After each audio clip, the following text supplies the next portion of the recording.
May anak, may ano ba yan? Yan, Ako lang. Yan po. Yan.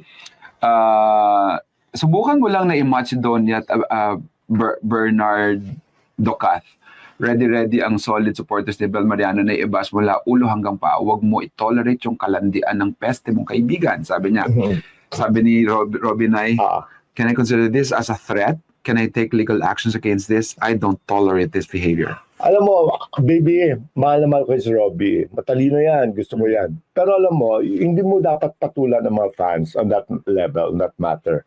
Kasi, syempre, solid din ang fans ng Don Bell. Kumbaga, they only want Donnie to be paired with theirs. Natural yun. Natural sa mga fans yun.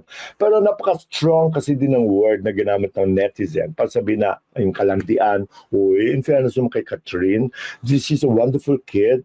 Hindi naman malandi yung batang yan. Diyos ko, conservative pa nga yan, di ba? Compared to the other stars, no? In fact, siya nga, di ba, dinadahilan nga nila dati kaya siguro iniwan tundan niya kasi masyado conservative. Alam mo yung ganon?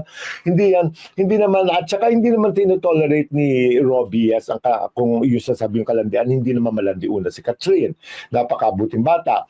Si Robbie naman, hindi ka naman, baby, bago sa showbiz. Normal yan. Hindi naman yun yung sasabi na bashing lang yun. Ibabash ka ng mga fans ng Bell pag pinagpilitan mo ang Donnie Catherine.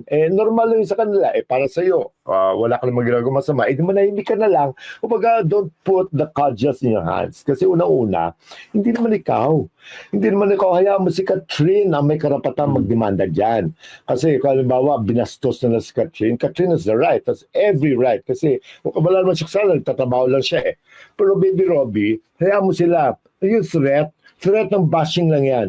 Unless may sinabi na ipapapatay kita, lalasunin ka namin, buusan ka namin ng asido, yun, ibang usapan yun. Yun makita natin clear